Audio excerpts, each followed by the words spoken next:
తాజాంశాన్ని చూస్తున్నాం. రాష్ట్రంలో కురుస్తున్న భారీ వర్షాలపై సీఎం రేవంత్ రెడ్డి అత్యవసర సమీక్ష నిర్వహించారు.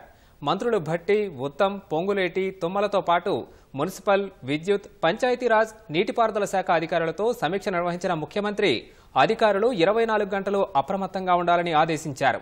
జిల్లాల్లో కలెక్టర్లు, ఎస్పీలు, రెవెన్యూ, ఇరిగేషన్, మున్సిపల్ అధికారులు 24 గంటలు క్షేత్రస్థాయిలో పర్యటించాలని ఆదేశించారు. అధికారులు సెలవులు పెట్టొద్దని, సెలవులు పెట్టిన వారు వెంటనే రద్దు చేసుకోవాలని, వెంటనే పనుల్లో నిమగ్నం కావాలని కోరారు. అత్యవసర విభాగాల అధికారులు క్షేత్రస్థాయిలో ఎప్పటికప్పుడు సమాచారాన్ని సీఎంఓ కార్యాలయానికి పంపాలని ఆదేశించారు.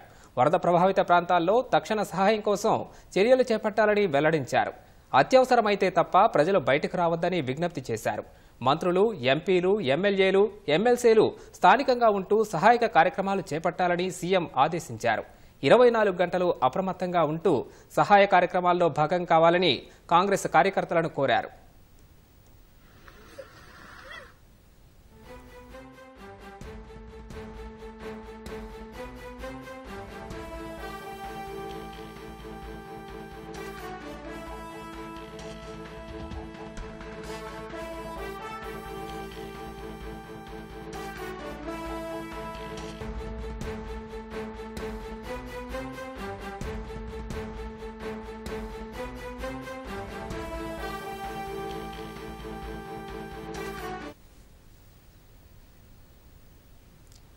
మరోవైపు వాయుగుండం ప్రభావంతో రాష్ట్ర వ్యాప్తంగా ఎడతెరిపి లేకుండా భారీ వర్షాలు కురుస్తాయని హైదరాబాద్ వాతావరణ కేంద్రం ప్రకటించింది.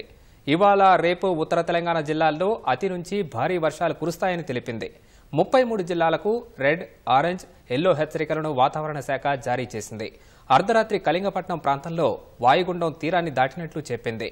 మహబూబాబాద్, సూర్యాపేట, ఖమ్మం, జనగాం జిల్లాల్లో గడిచిన 24 గంటల్లో అతి నుంచి అత్యంత భారీ వర్షాలు పడ్డాయని తెలిపింది.